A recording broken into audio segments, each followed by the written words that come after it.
You know, you're our first panel of the day, so did someone just wolf whistle? Really? I'll take it. I have no problems with that. He's Keep taking up. it. What a trooper. We are so happy to have you here in Liverpool. First of all, how are you enjoying the lovely city of Liverpool? It's beautiful. This is my first time, so thank you for having us, and me and my family as well. Much bigger and so beautiful. I had no idea. It's stunning. So we went to London. We were in London for a few days, and then came over here, and everyone's been so gracious and kind. So. It's been great, yeah. And we have such a great crowd here in Liverpool. There's something about Liverpudlians. Did I say that right? As your token American here? Well, there's a lot of Americans here this weekend, actually. But they're so polite. They're so happy to see you guys because you don't get over to the UK very much. But obviously, we got to talk about your amazing career. I mean, One Tree Hill, Dawson's Creek. Give it up for Chad Michael Murray, Gilmore Girls. I feel like I've grown up watching you on television and just feel like I already know you. But first of all, any career highlights for you? Because there are so many, but what sort of sticks out in your mind as something that you're really, really proud of? That is such a hard question. It's such a hard question, right? It's like saying, pick your favorite kid. You don't tell anybody the answer, even though you have one. I'm kidding. I actually don't. I love both my kids equally. No, for me, it's a little bit of love for each and every project that I've been a part of. Obviously, some more than others, but One Tree Hill was a large moment in my life. Thank you. You can applaud that. Hell yeah. You know, a lot of people go to university. That's where I went, right? To grow up and become an adult and just really learn about myself. Creatively, I did a show called Sun Records. A lot of people haven't been privy. It's actually going to Paramount Plus on November 30th. So, and it was one of the highlights as far as just career-wise, character-wise. I absolutely loved it. And, you know, the best is yet to come. We're intrigued. Well, obviously, having such an amazing career as you've had, do you ever go back and watch yourself? Because you're kind of like growing up on camera, right? So do you ever go back and watch the footage of yourself? And when you do, what do you feel? Is it sort of a cringy moment? Do you have things you're proud of? Do you nitpick? You're just counting like, no, that gray wasn't there before. What's that? No, I mean, you know, it's what I think one of the fun parts right now for me is my wife. We have a 7 and a 5-year-old. A 7-year-old boy and a 5-year-old daughter. And so seeing any of the moments of growing up or seeing a show or a film I've done on television and sharing it with them, that's so cool. You know, it's like going through baby pictures of yourself with your kids, you know, so you can identify with the same moment. But I remember my wife was in a movie called Disturbia. And it was on television before we left, and so we popped that on. We had to turn it off a few times because there's some content in there that's not PG. So we moved around. But I think I'm looking forward to seeing Cinderella Story with my daughter. Yeah, for sure. I think that'll be fun. I think she's really gonna dig it, and yeah, I'm just looking forward to it. They've seen a little bit of Tree Hill just because like for instance, last weekend we had a big One Tree Hill reunion. Yay! Guys, I kid you not. If we ever do another one. How rad would that be? Yep. See, I think for us, we did it in you know the Mecca, be it right. We shot it, or we had the reunion at Trick. You know, they rebuilt the river court out there. They took us to all the little haunts, but for us, it was really nostalgic when we got the guys together and had a little bit of a game. Now I couldn't play because I had a bum hip, but I was like, I'll go on for the last minute. I couldn't help myself. You know, toss up an air ball, go home. But it's if we ever do another one, I highly recommend making it because it was really special. Special indeed. What was it like? Yes, that deserves a round of applause.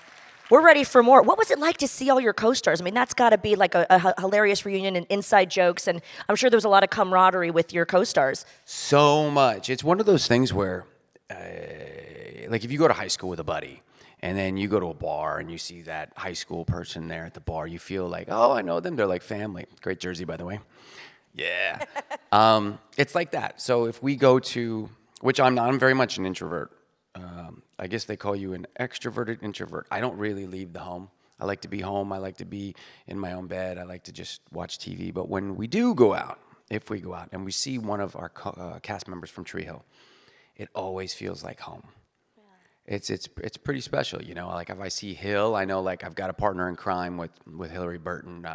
She was Peyton, and so I know it feels great. And yes, there's a billion inside jokes that no one would ever know that we goof off and laugh about the whole time. It's fantastic. So fun. Well, you just pointed to a Ravens jersey. I was going to ask, lightly stalking your Twitter, it looks like you are a Buffalo Bills fan. Is that right? That I am. Big into the sports? Oh yeah. Sports ball? I grew up playing American football, and my boy's playing now, and boy, oh boy, he loves it. And he's good. Is he? Oh, he's scary good. And so it kind of blows my mind a little bit, you know. When he was in utero, I used to go, 5'5". They're 6'5" quarterback. Come on, you can do it, buddy. And now he's, slinging the rock around. So it's fun. And currently my family's under 5.5 feet of snow. If anyone's seen on the news, Buffalo's under this epic the snowpocalypse. Have you seen that? Yeah. It's pretty crazy. You open your door and the snow goes almost to the peak of it. So they're having a rad time. I'm bummed out. I'm missing it just a little bit. But guess what? I get to be here with you guys, seeing all these beautiful smiling faces, and that makes me happy. Yay! While they're trapped indoors with no power. Yes, you're making a lot of people happy. The nostalgia's running wild here. One more question for me, and then I'm going to invite you guys to go to the microphones. We have 1, 2, 3, and 4. Get your questions ready for Mr. Murray. Oh, look at I keep that. saying Mr. Michael Murray. I guess it would be Mr. Murray. Yes, yeah. No, Makes it Michael. sound fancy. Ironically, I wasn't ever supposed to be Chad Michael Murray. There was already a Chad Murray when I was 18, and I moved to Los Angeles to get my SAG card. And when I was filling out the paperwork, he goes, well, there's already a Chad Murray, and, you don't want him getting any of your checks. He was like a 42-year-old guy at the Any of your time. checks. That's hilarious. He'd done like one commercial, and he goes, maybe you put your middle name in there just so, we know where to send it. And next thing you know, I think I did Gilmore Girls, and it shows up in the credits, and it just stuck. Yeah. Only my dad yelling at me, Chad Michael Murray, get in here. You feel like you're in trouble. I do. I feel like I'm being grounded. No, it's catchy. We love it. Final question for me, then we're going to get interactive with our fans here, your fans rather. So I was reading up about you being a novelist. I mean, to add to your already impressive career, how did writing come into this? I love storytelling. I've been blessed to have the opportunity to write, to tell stories, to be behind the camera, in front of the camera. And for me, what we do when we're on set a lot of times is you have hours sometimes where you're just sitting around doing nothing. And so my brain would run, and I just have these ideas that I just would want to get down. Or you ever have those moments before you go to bed and you just have these ideas coming to you? I keep a note, and I make notes next to bed. And it's absolutely fantastic. Now I'm just working on screenplay after screenplay after screenplay. And God knows if I'll ever do anything with them. But I just feel like there's some feeling of success when you get to completion. You go to write a story, get to the end. Just get to the end. That's the hardest part, is finishing it. Do you write? No. I saw the head nod. But you never know, so you want to get to completion. So writing is just something that innately I want to do on a consistent basis. It feels good. Yeah. Usually between the hours of like midnight and 6 a.m., I'm the night owl. So anyway, that's where you'll see me. Yeah, and truly you're reading all of the screenplays. It makes perfect sense. Did you feel like during the pandemic that was when you kind of felt more creative? Was that when you kind of went into writing a little bit more? Not at all. No. What did you do during the pandemic? I lucked out. I was, for us, it didn't really change much. I'm an introvert, so I'm always with the fam. That's our little pack. So we travel everywhere together. We do everything. So for us, the difference was we just didn't have to go out, And I was like, okay, I can just get cozy and watch movies. Ran out of movies quick. You get through the entire Disney Pixar slate real quick. But no, I found myself excited because I got a gym. I turned my garage into a gym, and I lucked out. It got delivered right before COVID, so I was able to just work out and just find a version of myself that I loved. It was a lot of just inner time, inner dialogue, great family time, and just trying to be safe and spread love. Love that. We are going to go to our fans. By the way, if you guys do not get your question answered, we encourage you to go see Chad. He's doing autographs and photos today, so please go say hello in the other hall. But we're going to go to microphone number 1 here on the right. How are you? Hi, I'm good, thank you. So mine's actually in regards to Gilmore Girls, which I don't think you get many questions about. Me and my husband have a bit of a theory that Logan was supposed to be Tristan that came back. So I guess my question is, do you think like Rory and Tristan's story was finished, or there could be more to it? Oh, there was definitely more to it. Come on. Come on. I'm going to stand just because it's more comfortable and it's nice to walk around, you know? Get on your feet. Yeah, for me, there was definitely more to it. I kind of zigged and just wanted to take a different avenue. I just wanted to do more, you know. I was so young. I think it was, 19 at the time when I was Tristan on Gilmore Girls. And I just wanted a different taste, a different show, a different opportunity, which came. I think I went to Dawson's Creek after that, which was military school in North Carolina, which is where Tristan went, if you know anything about Gilmore Girls, which is where Dawson's Creek was shot, which was in Wilmington, North Carolina, just like One Tree Hill as well. So that was it for me. But there was a storyline that they had built in to continue on for quite a few years. I think at some point they would have probably crossed paths, and the bad boy might have became good. Who knows? Yeah, I think we kind of just assumed that like it was supposed to be Tristan, and like they couldn't get you back, so they brought in Logan because the characters are very similar. Really? I didn't keep up. I'm not up on my Gilmore Girls knowledge. Although I am working right now with Scott Patterson, who played Luke. Good old Scotty, good old Luke. We just finished a TV series in Nova Scotia that'll be out next February, and so I got a lot of Gilmore Girls questions coming. I know I do. Well, thank you. Well, thank you very much. Thank Nice you. to Great meet you. question. We've got a question here at microphone number 2 on our left. Hiya. Hi, How you doing, darling? good, thanks. My question is about Gilmore Girls as well. I've only just started watching it. I'm a few seasons in. Okay. I was gonna ask who was your favorite cast member, and do you still talk to a lot of them? Oh my gosh, Jared. See, Jared and I, we have this brotherhood. We roommated together while shooting House of Wax. So we got to know each other real well, and it was just like a little boys club. It was so goofy and ridiculous, and we were just kids. I mean, gosh, it was incredible, and I loved every minute of it. So I would say Jared. Whenever I see him around, it's like seeing your little brother. It's just the greatest thing in the world.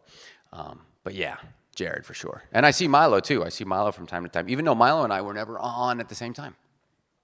Thank you. Thank Absolutely. you. Take care. Good question. We've got a question up here on the right at microphone number 3, all the way at the top. Whoa, hey, up there. Hey, what was the best part of shooting Cinderella Story? I got to say, that film might have been one of the most fun films I've ever been on. Yeah, it was so much fun. And I think you can feel it in the movie. So, for instance, I mean, Hillary was awesome. I love Hillary Duff. She's a gem. She's so sweet. She's one of the kindest people you'll ever meet. Everybody was just friends. Like, it was like, it felt like a field trip, like a high school field trip. That's really what that movie felt like. So every day when we get done, we'd all go hang out or get coffee or meet up before or meet up after. And my roommate at the time, J.D. Pardo, came on and played my best friend in the movie as well. He's now the lead of Mayans. If you know the Sons of Anarchy spinoff Mayans, he's the big giant Jack dude on Mayans, and so he was there. So it was just fun, just a good group of people. Thank you. A little quick plug for Mayans. We actually have Emilio Rivera, who's on the show, who's going to be here later today. Yeah, the last panel of the day, Sons of Anarchy, he's going to be here, but I hear great things about the show. We have a question all the way up here on the left. We might need some assistance with the microphone there. Number 4 up on the left. I think we've got someone Got to coming. tilt down. Give her an apple box. Yeah. Thank you, sir. What was your favorite character to play? They're all fun to some degree. Living in Lucas Scott's moral compass, it was difficult for one reason, because I could never act out. And sometimes it's nice to be the bad guy. But he was always the moral compass of the show. Tristan Ducray was fun because he was that guy that you wanted to be next to, but you weren't sure that you should. Cinderella Story was just, like I said, the movie was fun. Edgar Ever Never on Riverdale was fun recently. Yeah, it was fun just because he's just insane. He's just nuts. I still have the Evel Knievel costume. I put it in my house. I had to. It was like, this is incredible. So the guy was nuts. That was fun. Yeah, I love every little bit of everyone that I play. It's innately a part of you, and it lives with you. So I couldn't pick just one. I know that doesn't answer your question, but I adore you.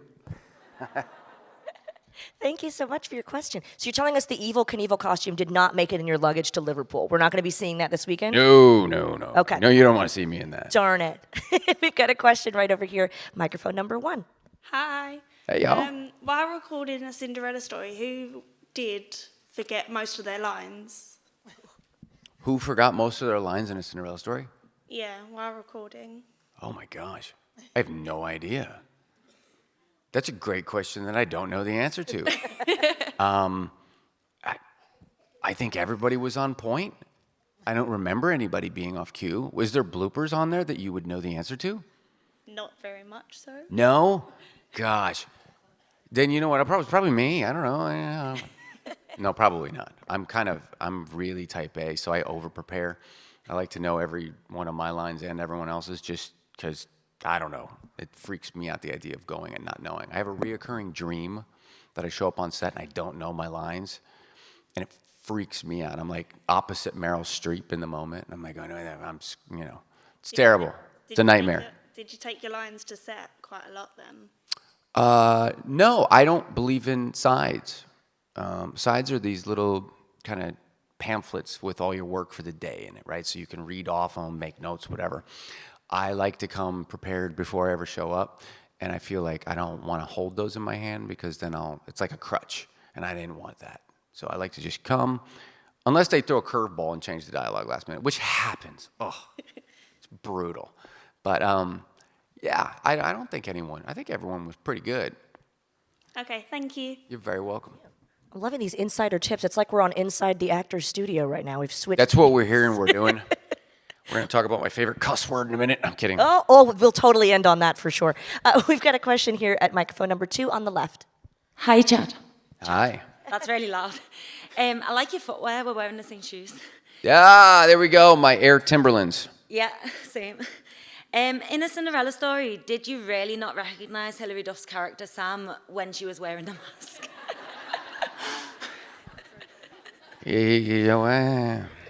I'd say he wasn't too bright. It's the Superman thing. We're here at Comic-Con. Clark Kent puts on some glasses. Boom. Lois Lane has no idea.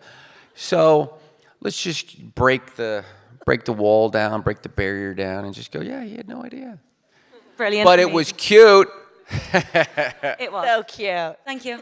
Thank you. Great question. We'll go up to microphone number 3 on the right, all the way up top. Great jersey. Oh, thanks so much. Hi, how are you? My question is, what is your favorite episode in One Tree Hill? There's 2. The pilot, the first episode we ever shot, because I just love that moment of I'll be seeing you on the river court, the brotherhood there in that moment, and the idea that there was so much endless possibility of where we could go and the stories we could tell. It just felt so special. And then the season finale of season 4, because it felt like everything came full circle, and we ended up in the same place that we started, and it just felt very reminiscent of the pilot. Great, yeah, thank you. Thank you. Thank you. We'll go to microphone number 4. Poison Ivy has a question. What's up, Poison Ivy? Hi, Chad. I'm a big fan. Well, thank you. I just thought I'd ask you, what is your go-to karaoke song, and how much liquor does it take for you to get there?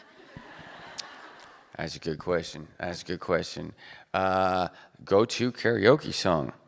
Well, I don't know if there's enough liquor in the world to get me back up in karaoke. Now, when I was younger, forget about it. Oh, I was a karaoke king. Now, don't listen to this. This is bad advice, but I'm going to give it to you anyway. So when I was around 14, 15, I had an older brother. And so he used to take me up to Canada, because Canada, the drinking age is 19. You just cruise over. And he was 19. What's that? It's 18 here. 18 here. See, so you guys might know what I'm talking about then. You can't help it. Like 14, 15 years old, you're up at the bar. Shouldn't be, but you're doing it. And I used to sing Like a Virgin, Madonna. Oh my God. And I would put on a little shimmy and a little shimmy shake and get coins thrown at me by some lovely women. And yeah, that was it. And it didn't take much back then to do it. After the Freaky Friday moment, I think I hung up the musical aspirations. Freaky Friday, that scene is one of my favorite scenes in any film that you've been in. God, that scene was never scripted. We just made it up in the moment. It was one of those things where Mark, the director, he called me the night before, and he's like, "Hey, I've got this idea. Do you know this Britney Spears Hit Me Baby One More Time song?" I was like, "Well, yeah, of course." He goes, "Can you learn the lyrics?" I was like, "I want to try something." Like there was a movie, Say Anything, with John Cusack, where he's holding up the speaker outside of her house. He's like, "Let's have that moment, but here and you're singing Hit Me Baby." I was like, "Dude, I can't sing." He's like, "Even better." So I committed. I went there, and then there was this old commercial. It was a Jetta commercial, and there's a shopping cart. And it's going towards a car, and all of a sudden you hear like, and a guy tackles the shopping cart and takes it out of frame to protect the Jetta, which is a car. And I was like, what if we do that in the moment? And she runs and just tackles me out of the, and that's how it was. Oh, thank you so much for the best scene. That is great. Thank you so much. Hey, happy accident. You're welcome. Thank you. Look at a question at microphone number 1 on the right. Hiya. I'm Lucas, and apparently I was named after you in Montreal. Lucas, what's up, dude? How you doing? Good. And when you were filming Montreal, did you already know how to play basketball, or did you have to learn for the show? Oof, I had to learn. I'm an American football guy, and I actually tried to convince them. I said, "Guys, let's make it about football. Come on, let's do it. Like that's my thing." Little did I know, Friday Night Lights would come out right afterwards. But they really were committed to basketball. So from when I signed on to do the project, I think I had 2 months to just go and play every day. God, I was awful. Oh, it was awful. It just wasn't in my DNA. It wasn't my thing. And so, but I picked it up. And sometimes camera tricks, you know, but it was so hard for us because they wanted to see the ball leave your hand and go straight to the basket. So you had to make it, you know. It was a pressure cooker. I'll never forget, there was this one time we had like 2,000 extras just full like this. And I had to shoot a fadeaway 3-point. Not an easy shot, especially for an amateur. And James was really good. All the other guys were basketball players. They'd all played a lot before. I remember it was like the first one. I sink it. Boom. No one can believe it. They're like, "Well, dude, you sunk the first one. This is great." But the shot's out of focus. Going again. I was like, "Oh, man, we're going to go again. All right, let's do it." I missed 2, 3, 4, 5, 6, 7, 8, 9, 10, 11. And it's a huge play where you're running up and down the court and it finishes with the shot. I'm like, "Guys, why don't we just do the end?" But that's not how we shoot things. So anyway, it was take 17. And I'm exhausted. I'm sucking wind. And I remember I shot, and it's up, and it hits the rim. And it's like the loudest brick in the world. Dong! And the whole crowd starts to laugh. I was done. I was out of there. Straight, "Guys, that's it. I'm out of here. Peace." And I walked out, left, and went right to my trailer, sat down, and they had to talk me and hug me back to set. It was a moment. Anyway, long-winded answer. But we got there. That is pressure. God. It is. Major pressure. It's major pressure, especially when it's not like your forte. If it's not your thing, right? If it was a football thing, it's great. But yeah, and they're all waiting on you the whole... Everybody's waiting. Yeah. Everyone wants to go home. Hey, you survived to tell the tale. Give it up for that. He deserves a round of applause for going through that trauma. We've got a question here. Microphone 2 on the left. Hi. Hi. First of all, thank you so much for coming here. Secondly, my question is, out of like, you've done so many amazing roles in so many different TV shows and movies, but out of all of those TV shows and movies, if there was another character that you'd like to play, who would it be and why? If that makes sense. That's a great question. There's so many. There's so many. I literally sit in my car on such a consistent basis doing character work. It's one of my favorite places to do character work. You know, your left brain starts thinking, you're imagining, you're writing stories in your head, or I'll be on a jog. I'm on like mile 3, and I'm coming up with different accents, different tones, different voices. You know, I'm talking like this, or, hey man, anything I can. So for me, it's just, I feel like I'm at the tip of the iceberg, and the best is yet to come as an artist.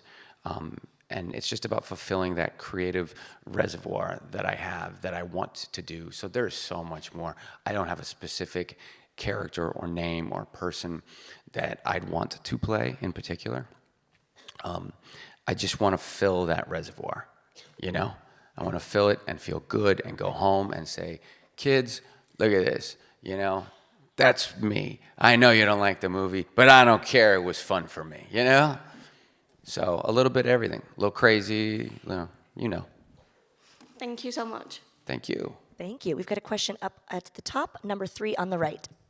Hi. First of all, so nice to meet you. Hi. My question is, except for your own character, Lucas Scott in One Tree Hill, what's your favorite character on the show and why? Oof. You put me on the spot. Gosh, it's tough. There's so many, right? I mean, I love Peyton. I do. I love Peyton. You know, she had that kind of edge to her. The music label, her passion, her drive. I love Brooke's strength. She was a strong woman. I love that about her. You know, James ends up becoming the moral compass after being the bad guy. So he's got this fun arc. Skills is nuts, just like in real life. Trust me, you ever meet Antoine, there's nothing he won't say. So just, you know, earmuffs the whole time. It's so hard. And then you got Chris Keller, the guy you love to hate, right? Like, I love Chris Keller. Come on. He's just good old Tyler Hilton. So I couldn't pick one, but I think if I had to pick one, it would be Peyton. Okay, thanks. Great. The crowd agrees. Thank you. We've got a question up here at the top on the left, number 4. Hi. Right, so what do you think if James would have played Lucas and you'd have played Nathan? How do you think the show would have gone? You know, that was the original plan. Was it actually? It was. It was. Originally, they had asked me to play Nathan because I'd played Tristan DeGray, who was a bad boy. And then I went and played Charlie Todd on Dawson's, who was also the bad boy. And so here comes Nathan. He's supposed to be the bad guy, blah, blah, blah, blah, blah. And for me, I sat down, and when I read the scripts, I just wrote, this show has legs, which means I feel like it can go a long time. It can go the distance. But I wanted to do something different. And thus, Lucas was the choice for me. And so it was a moment where I think I made a career decision, and I put my foot down, and I just said, guys, I really want to play Lucas. Like, this is the character. And I was blessed enough that Warner Brothers and everybody there, Kathleen Lettery, all these wonderful people took care of me and said, you know what? All right, I'm going to give you a shot. And so that's how it went. Yeah.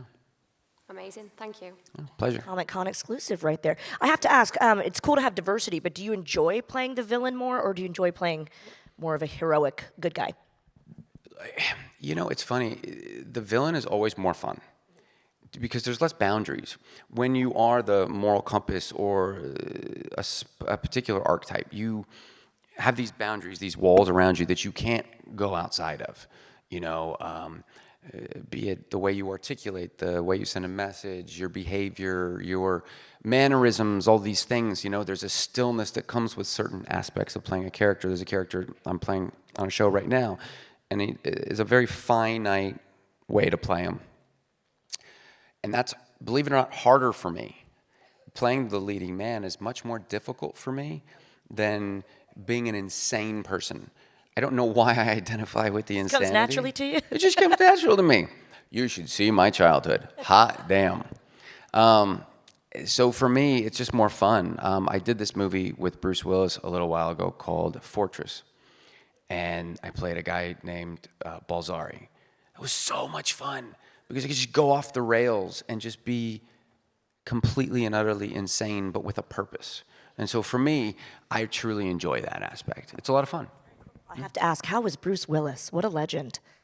It's just a beautiful moment to be able to stand opposite somebody that you've had so much respect for so many years. You know, someone picks up the phone and calls and says, hey, you want to go work with a living legend? You know, someone who you grew up and really modeled some of your life after, right? John McClane, or, you know, my favorites, which people probably haven't even seen, The Last Boy Scout or Hudson Hawk or any of these old films that I... Fifth Element, there you so go. Good. Yeah. You want that opportunity. I wanted the opportunity to look into those handsome, stunning blue eyes and be like, he's handsome. Can't help it. I remember I went home and I told my wife, I go, gosh, he's got pretty eyeballs. She's like, okay, did I lose you? Are you going? I'm like, no, I'm just, you know, I can admit it and I can say it. It's all right. He is. He's just got a strength and a power. And we had the opportunity to become friends and really get to know each other. And so I will never, I'm just grateful for it very much. He's a neat guy. Anyone get that Friends reference? Got it. Cool. Love Bruce Willis. He's just a love machine. That's Friends. That's Friends. And see, he's comedic, so charismatic. We have a question here at microphone number 1. Hi, so my question's actually got asked, so I've thought of another one. I love One Tree Hill, but if One Tree Hill never existed, is there a role in a show around that era that you would have liked to do, like The OC, Friday Night Lights, Supernatural, any of those? I would have loved to do Friday Night Lights. I would have. It wasn't around at the time we started Tree Hill. I think it came a year or two after we had started. But Friday Night Lights, I mean, it's football. It's Friday night football. It's under the lights. It's everything that, I mean, football is probably, I mean, outside of like, I'm a God and family first person, but outside of that, my life goes to football. Like, you come to my house on a Sunday, forget about it. If the Bills are playing, forget about it. I think when we were at a convention in North Carolina last week, it was last week, and we got the guys together. I had the game on my phone during photo ops. Now, I'm there, I'm present, trust me, I'm giving every minute, but in between photos, I turn around. I got to do the replay. So yeah, Friday Night Lights. No, makes sense. Clear eyes, full hearts. There you go. Thank you. Pleasure, darling. Great question. Thank you. Question over here on microphone number 2 on the left. Hi, my question is, what is your favorite scene in Gilmore Girls? Favorite scene? Ooh. Favorite scene that I was in? Can be any, really. Goodness, because I believe it or not, I don't watch a lot of television. I don't. And the reason I don't watch a lot of television is because I have a full slate. Holy crap. And so, because of that, I've missed a lot of pieces that I was not in. I loved the scene where Dean and I fight because it was so ridiculous. I think one of the lines was something like, farmhouse something, hen in a farm. I don't even know what it was. And he called me like Dristan. I'm like, what the? Why? Come on, man. You can come up with something better than that. And we laughed so hard about just the dialogue. And so we just had so much fun shooting that particular like fight sequence at that, like, I think it was at a dance hall or something. Anyway, that was so much fun. I loved it. That was one of my favorite scenes too. Yeah. Well, then it worked. Thank you. Thank you. We've got a question up at the top on microphone 4 on the left here. Hi, Chad. Hey. My question is, on One Tree Hill, you dealt with a lot of difficult storylines, such as the school shooting and Q's death. Was there any that you found really difficult to play? Any scenes you found really difficult to shoot? Yeah, that's a great question, by the way. And I think that one of the reasons that One Tree Hill has resonated with people so long is because we dealt with real issues for not just that generation, but every generation. I think it's probably more relevant now even than it was then. I remember when the Columbine shooting happened. I was a senior in high school, and we stopped. I was in Buffalo, New York. We stopped. We turned the TVs on. Like, it was such a monster moment in history. And, you know, now it happens all the time in the United States, which is a shame, and it needs to be fixed. But Beyond that, I remember when we were doing that episode, and I thought it was a mistake. I was wrong. It was important that we shot it. But I just remember having so much responsibility and I think fear that people would be appalled at making a television series about something so heavy and so weighted, right? That these are real things that happen to real people. And I was deathly afraid of that moment. I couldn't have been more wrong because I think people identified with it and they can seek comfort in it, right? And it brought these characters to life and gave them breath. But there was one scene that I hated. There's a very famous scene, maybe you know it. There's a dog, there's some marijuana, and there's a human heart. Oh, yeah. Anyone know what I'm talking about?